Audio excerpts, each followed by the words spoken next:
All right. We titled the stream, What Could Go Wrong in Niners Vikings? The Niners are favored. They looked great. If you go down and if you're looking at the Niners, you say, hey, let's do a quick summary of week one. Purdy looked great. Man, Jordan Mason was good. Man, that Niner offensive line sure opened holes. Man, the receivers caught a bunch of balls. Man, that defensive line really, really took it to Rodgers, shut down Breece Hall. Man, the linebackers really controlled the run game. Man, Garrett Wilson didn't do jack squat. Man, the Niners kicked a bunch of field goals and still put up 32 against a great defense. That's right. And you could get into this week, too, and just be like, Tony the Tiger takes. The Niners are great. They're great. Okay. But we all know it's a week-to-week league in the NFL. And something could go wrong. Any number of things could go wrong on Sunday. If we're looking ahead to Sunday, what potentially could go wrong for the 49ers on Sunday as you would analyze this matchup? I got two spots. We're going right up the spine, and I'm concerned about the defense.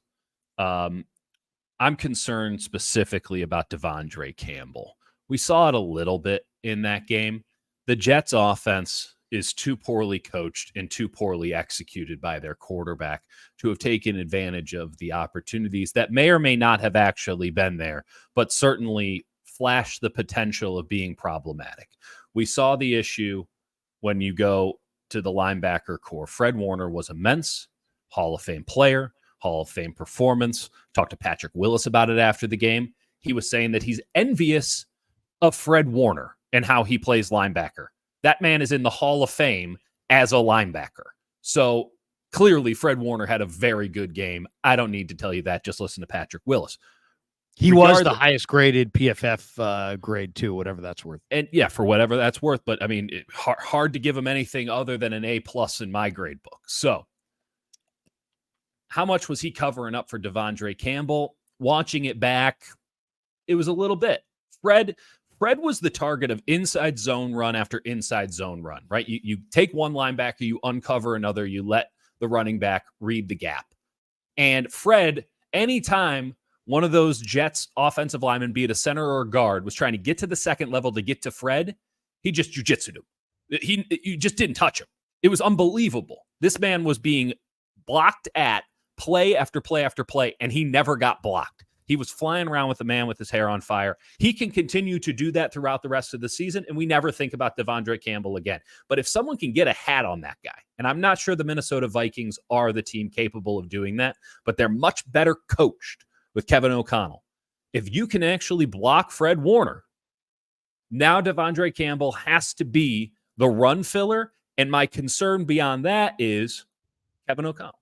Where's he coming from? We're talking the McVay tree. We're talking the Shanahan tree. What is the hallmark of any offense that goes all the way back to Gary Kubiak, goes back to Mike Shanahan? You're going to attack the linebackers. You put the linebackers in conflict. You make their run-pass reads get jarbled and messed up. You fuzzy up the TV screen for them. Campbell has been in the league a long time.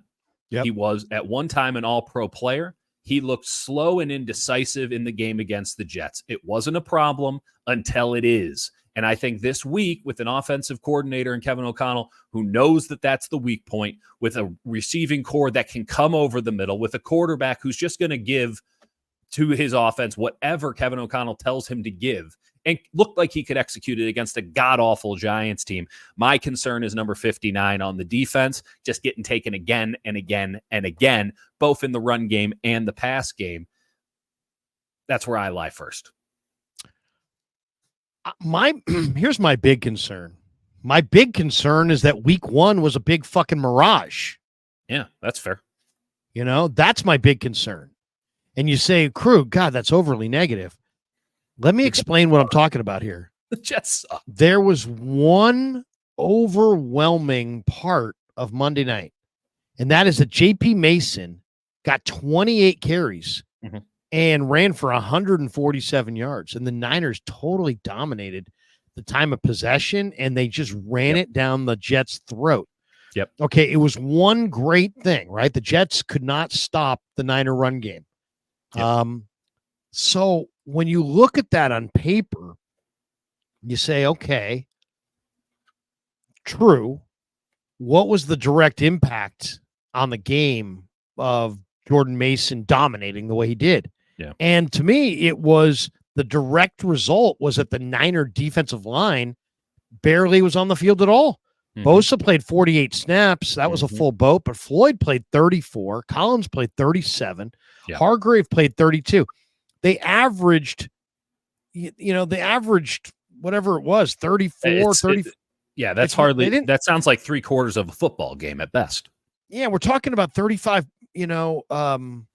35, plays a game. 35 I mean, snaps that's without 35 snaps. Yeah. I mean, the Cincinnati game, I think Bosa might have played 68 snaps. That's right. In that Cincinnati game last year.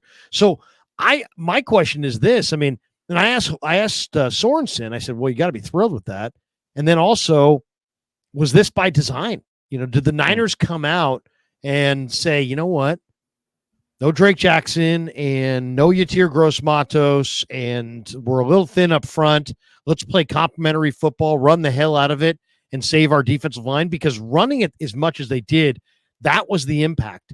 So now here we go this week, and I think the Vikings they're going to commit to the run more. I don't think the Niners are going to have as much success dominating the time of possession. And I think we're going to see a totally different looking Niner defense if they're forced to play even 15 or 20 more snaps. What do you think? Well, I think that's a great point, because we didn't actually have to see any of the 49ers defensive line depth. And this is something that we've been concerned about for months now, right? I'll eat some crow. Leonard Floyd played well. I don't know if he was great, but he played well. He did what the 49ers expected him to do. That's one good game in the bank. That's maybe one more than I expected. We got a long way to go, but Leonard Floyd was good. But Leonard Floyd was fresh. You go on the interior. I thought Malik Collins and Javon Hargrave were magnificent. They were fantastic. But how does that go if they're taking 50 snaps or 55 snaps because Minnesota's on the field for 65, 70 snaps? Like, how does that go when you're now pushing them? Because now you're going to Kevin Givens. Now you're going to Jordan Elliott.